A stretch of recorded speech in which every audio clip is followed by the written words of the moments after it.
Ternyata upaya pemerintah dalam Tapera ini sudah diupayakan dari 2016 loh, gila. Itu kan berarti dari 2016 harga rumah udah mahal.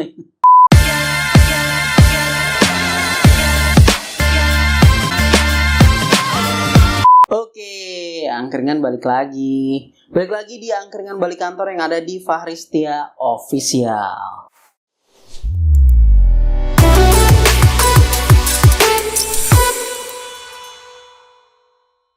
Teman-teman, pembahasan kali ini didasarkan pada hal yang lagi heboh nih di media sosial ya, mengenai sebuah iuran yang diharuskan dilakukan oleh pekerja di Indonesia yang ditetapkan oleh pemerintah dalam rangka upaya untuk memiliki rumah yang kita kenal dengan tabungan perumahan rakyat atau Tapera. Nah, jadi Tapera ini memotong sebagian dari gaji teman-teman pekerja, yaitu sebanyak 3% terbagi atas 2,5% ditanggung oleh pekerja dan 0,5% ditanggung oleh pemberi kerja. Tapi yang heboh adalah ketentuan ini bukan hanya berlaku untuk PNS atau ASN, TNI Polri gitu ya, tapi juga berlaku untuk pekerja swasta yang mana sebelumnya itu belum diberlakukan. Banyak video yang beredar di media sosial, mayoritas sih kontra sih emang ya, tidak setuju terhadap kebijakan tersebut. Saya berusaha untuk melakukan pendekatan yang berbeda. Saya mau lihat gimana sih pengaturannya di undang-undangnya dan juga di PP-nya. Karena berita itu heboh setelah ada perubahan PP-nya ya, yaitu dengan diterbitkannya Peraturan Pemerintah Nomor 21 tahun 2024, di mana di PP tersebut nggak ada tuh perubahan mengenai nilai 3% ya. Nah, terus apa dong sebenarnya yang jadi masalah? Nah, kita coba bahas ini di angkringan balik kantor. Nah, teman-teman, ini saya udah buka undang-undangnya, Undang-Undang Nomor 4 tahun 2016 tentang perumahan rakyat. Kita coba lihat dasar menimbangnya supaya kita bisa menangkap apa sih misi negara yang dilakukan, yang ingin diwujudkan dengan diterbitkannya Undang-Undang Nomor 4 tahun 2016 ini. Nah, ini juga menjadi catatan ya. Ternyata upaya pemerintah dalam Tapera ini sudah diupayakan dari 2016 loh. Gila. Lama banget. Itu kan berarti dari 2016 harga rumah udah mahal. Nah, kita lihat di konsiderasinya nih. Negara menjamin kebutuhan warga negara atas tempat tinggal, bahwa pemenuhan kebutuhan tempat tinggal yang layak itu dihadapkan pada kondisi belum tersedianya dana murah jangka panjang. Dalam menghimpun dan menyediakan dana murah jangka panjang itu, negara perlu menyelenggarakan sistem tabungan perumahan. Peraturan perundang-undangan di bidang perumahan dan sistem jaminan sosial belum mengatur secara komprehensif mengenai penyelenggaraan tabungan perumahan. Undang-Undang Nomor 4 tahun 2016 ini dibentuk untuk memberikan landasan yang cukup mengenai ketentuan mengenai tabungan perumahan ya yang ada di Indonesia, karena peraturan undang-undang lain tuh dianggap belum cukup gitu ya menurut undang-undang ini. Nah, kita lihat definisi Taperanya deh di pasal 1 angka 1. Tapera adalah penyimpanan yang dilakukan oleh peserta secara periodik dalam jangka waktu tertentu yang hanya dapat dimanfaatkan untuk pembiayaan perumahan dan atau dikembalikan berikut hasil pemupukannya setelah kepesertaan berakhir. Jadi kalau kita lihat dari definisinya, ini ada dua hal yang dilakukan. Yang pertama adalah untuk melakukan pembiayaan terhadap perumahan, jadi dia khusus untuk perumahan. Bisa juga ini dipupuk nih duitnya, jadi nggak diambil-ambil gitu ya. Ini dipupuk, nanti diambil tabungan beserta hasil pemupukannya setelah pesertaannya berakhir. Nah, siapa peserta Tapera itu? Dalam definisi dijelaskan bahwa peserta Tapera adalah setiap warga negara Indonesia dan warga negara asing pemegang visa dengan maksud bekerja di wilayah Indonesia paling singkat 6 bulan yang telah membayar simpanan. Ini juga yang heboh di media sosial. Isunya adalah bukan hanya orang Indonesia, tapi orang asing yang bekerja di Indonesia juga ditarikin iuran Tapera. Ini memang bunyi di undang-undangnya. Tapi kita coba telaah deh, kenapa sih WNA yang bekerja di Indonesia minimal 6 bulan itu juga termasuk peserta Tapera? Kalau saya menganggap bahwa ya masa saya kerja sama orang bule, gaji kita sama, kantor kita sama, tapi yang dipotong cuma saya doang. Orang bule ini nggak dipotong gitu ya. Ya dipotong juga lah, sama, korsanya di mana gitu. Muncul pertanyaan lagi, lah kan tapi orang asing nggak bisa beli rumah di Indonesia. Betul, tapi kan tadi di pasal 1 dijelasin kalau bukan cuma untuk penyelenggaraan perumahannya, tapi bisa juga diambil nanti beserta pemupukannya. Jadi pun kalau si bule ini nggak bikin rumah, dia itu bisa ngambil tabungan taperanya beserta pemupukannya nanti setelah dia udah nggak jadi peserta. Yang penting adalah dipotong dulu kali. Masa saya dipotong dia enggak?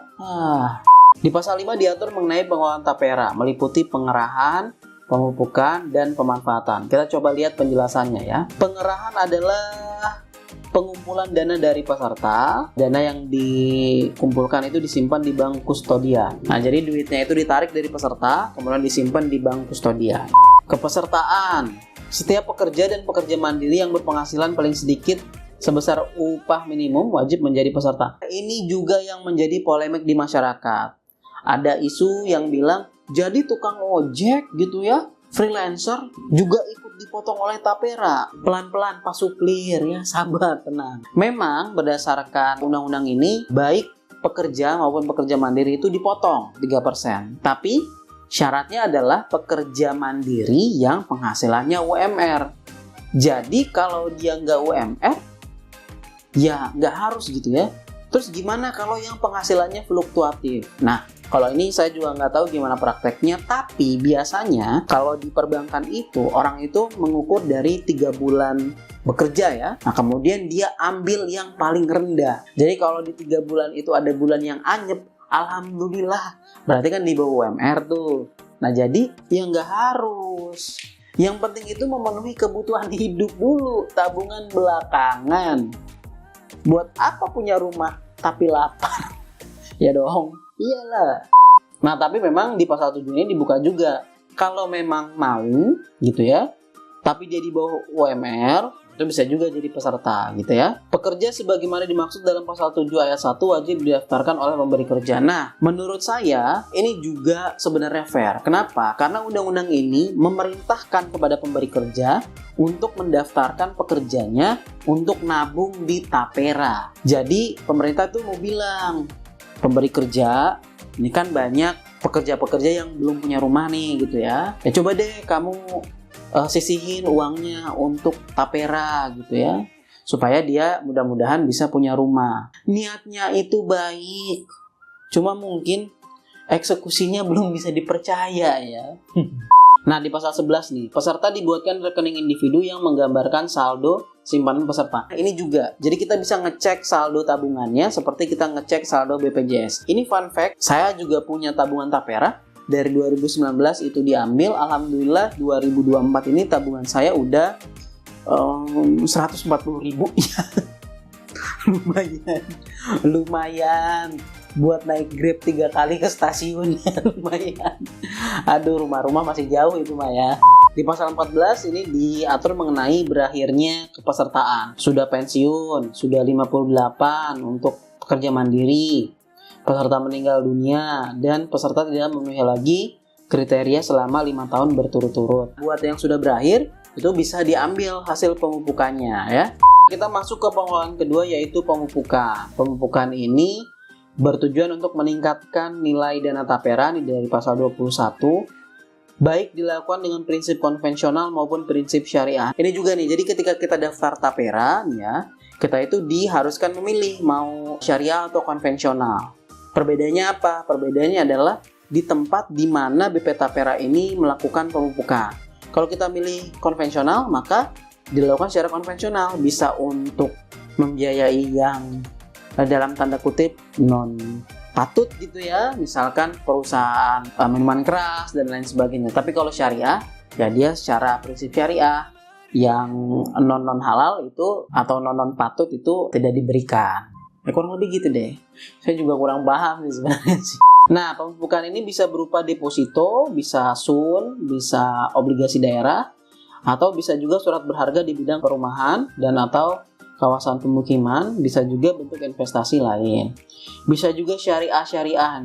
Nah, kemudian pengelolaan yang terakhir adalah pemanfaatan. Pemanfaatan dilakukan untuk pembiayaan perumahan bagi peserta. Dikecualikan bagi WNA, dilaksanakan oleh bank atau perusahaan pembiayaan. Nah, ini dia. Jadi ada pertanyaan. Jadi bisa nggak sebenarnya BP Tapera itu melakukan pembiayaan terhadap perumahan? Jawabannya adalah enggak ya, tidak secara langsung. Kenapa? Karena yang bisa mengeksekusi pembiayaannya itu harus perbankan atau perusahaan pembiayaan. Kenapa? Karena BP Tapera itu bukan bank, bukan juga perusahaan pembiayaan. Jadi yang bisa dilakukan BP Tapera adalah bikin skemanya aja, yang eksekusi itu perbankan atau perusahaan pembiayaan. Tapi prakteknya seperti apa? Karena saya juga belum pernah, jadi saya nggak tahu. Di pasal 25 dijelasin, pembiayaan perumahan itu bisa pemilikan rumah, bisa pembangunan rumah, atau perbaikan rumah. Ketentuannya adalah rumah pertama cuma 1 kali dan ada besaran tertentu. Bisa rumah tunggal, rumah deret, rumah susun, atau rumah lain yang setara. Nah, jadi kalau sudah punya rumah, jadi nggak bisa dimanfaatkan nih untuk rumah baru ya, bisanya mungkin untuk renovasi.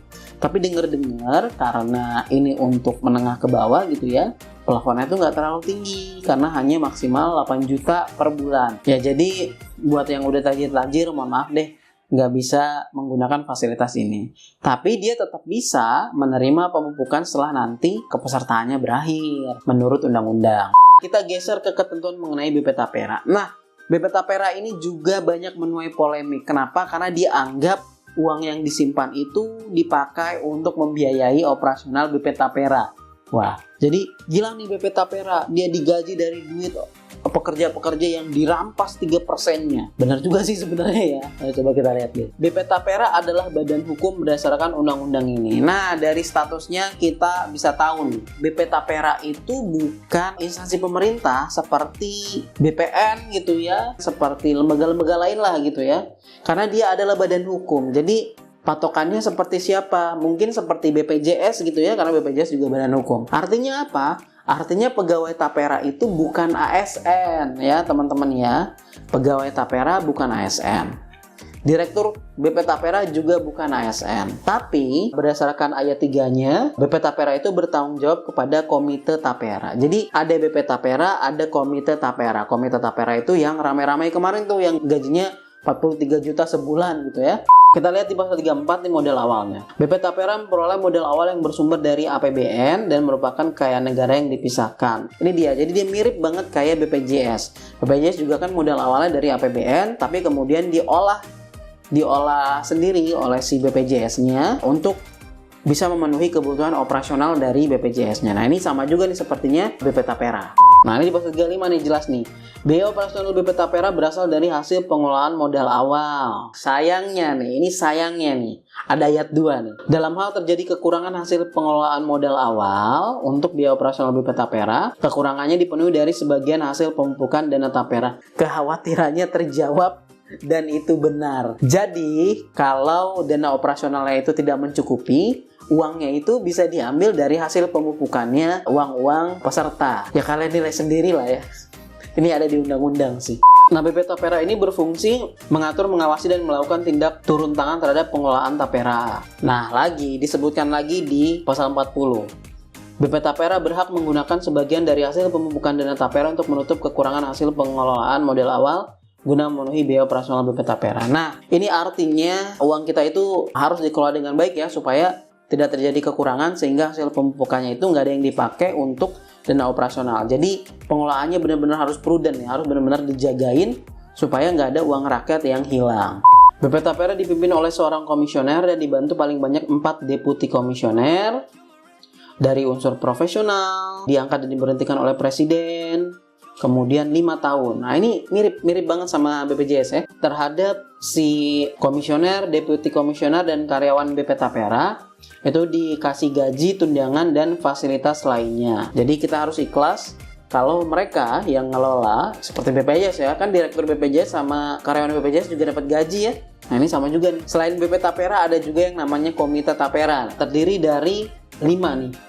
Menteri PUPR, Menteri Keuangan, Menteri Ketenagakerjaan, Komisioner OJK, dan unsur profesional di bidang perumahan. Masa jabatannya 5 tahun, pengelolaan asetnya. Aset Tapera ada 2, dana Tapera dan aset BP Tapera. Dana itu yang dikelola, aset BP Tapera itu adalah aset yang dibeli dari anggarannya BP Tapera. Jadi sebenarnya kalau kita mau percaya atau nggak percaya terhadap kinerja BP Tapera, itu kita bisa ngecek nih laporan keuangan tahunannya BP Tapera. Disampaikan kepada Komite Tapera itu maksimal 30 Juni. Nah, harusnya bulan ini ada nih. Nah, jadi coba teman-teman cek ya, 30 Juni nih. Di pasal 69 nih ada pengawasannya. BP Tapera itu diawasi oleh Komite Tapera dan OJK. Ini ada ketentuan mengenai sanksi administratif, tapi karena dia mengacu ke pasal sebelumnya, jadi kita harus lihat ke atas. Nah, tapi kayaknya kita akan bahas ini di video yang lain ya, supaya lebih khusus gitu. Secara umum soalnya saya cuma mau tahu bagaimana aturan mainnya aja. Nah, jadi itu dia ya teman-teman pembahasan kita mengenai BP Tapera. Jadi kita tahu informasi-informasi yang diatur di undang-undang ya. Nah, mudah-mudahan ini memberikan pencerahan buat teman-teman. Tadi di undang-undang itu kita nggak ngelihat mengenai besaran iurannya ya. Karena besaran iurannya itu diatur di PP. Nah, kita belum sempat bahas ke PP-nya karena tadi undang-undangnya udah banyak banget. Jadi mungkin kita akan bahas PP-nya next day. Mudah-mudahan kalau masih ada waktu ya. Nah, ini balik lagi ke teman-teman, apakah teman-teman setuju atau enggak, tapi pada dasarnya Tapera ini adalah hal yang dilakukan atau langkah yang dilakukan oleh pemerintah untuk menjawab kebutuhan pekerja terkait dengan perumahan yang gapnya itu sudah semakin jauh. Tapi yang harus kita kawal adalah bagaimana pelaksanaannya, pengelolaannya gitu ya, supaya nggak terjadi lagi kasus-kasus seperti Asabri, Jiwasraya, dan lain sebagainya. Sehingga tujuan undang-undang ini diterbitkan yaitu supaya memberikan kesejahteraan dalam bentuk perumahan terhadap rakyat Indonesia secara merata itu bisa terwujud. Sotoy banget gue ya. Nah teman-teman, disclaimer dulu. Sebenarnya saya nggak bermaksud untuk sangat pro pemerintah, tapi saya hanya mau membaca undang-undangnya aja supaya kita itu tidak digiring ke opini yang tidak terlalu tepat gitu ya. Teman-teman menilai sendiri deh. Ini kan udah baca undang-undangnya tuh. Jadi teman-teman terserah. Mau setuju boleh, mau nggak setuju boleh. Kalau teman-teman setuju silahkan tuliskan komentar teman-teman di bawah. Kalau teman-teman nggak setuju, boleh juga tuliskan komentar teman-teman di bawah. Kalau teman-teman suka sama video ini silahkan like videonya. Kalau teman-teman menganggap bahwa orang lain harus mengetahui video ini, boleh share videonya. Kalau kalian mau dukung kami, boleh subscribe. Kami juga punya podcast, cari aja di Spotify, Angkringan Balik Kantor. Kita juga punya Instagram, boleh cek di @angkringan.balik.kantor. Boleh DM kalau teman-teman ada pertanyaan atau teman-teman punya usul nih, kira-kira next bahas apa lagi. Kalau menarik dan bisa dibawain, akan kita bawakan di episode selanjutnya. Terima kasih buat yang sudah nonton. Saya pamit. Wassalamualaikum warahmatullahi wabarakatuh.